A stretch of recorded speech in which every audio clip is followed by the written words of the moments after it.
नमस्कार, मैं हूं नमन रिचार्जी और आज के सेशन में आपका स्वागत है। यदि मैं आपसे कहूं कि रिसोर्स या संसाधन क्या है, तो आप यही कहेंगे कि हमारे पर्यावरण या एनवायरनमेंट में उपस्थित हर वह वस्तु जिसका उपयोग हम अपनी आवश्यकता की पूर्ति करने के लिए करते हैं या जिसको बनाने के लिए प्रौद्योगिकी उपलब्ध है और जो आर्थिक रूप से संभाव्य और सांस्कृतिक रूप से मान्य है, वह हर वस्तु संसाधन या रिसोर्स।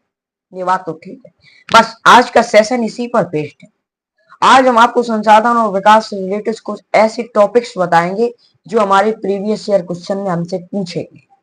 इसके बाद हमने आपको संसाधन तो बता दिया। अब इस चैप्टर में या इस बुक एनसीईआरटी के मुताबिक रिसोर्स या संसाधन को दो भागों में बांटा है।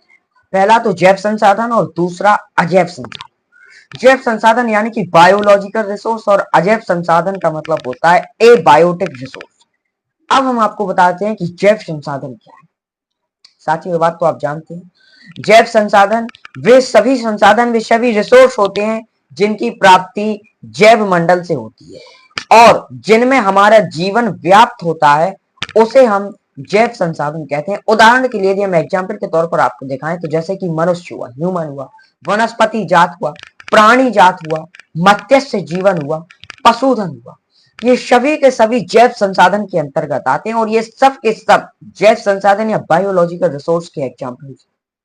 आप जैव मंडल क्या होता है, जैसा कि अभी हमने आपको कहा कि वे सभी रिसोर्स जिनकी प्राप्ति हमें बायोस्फीयर या जैव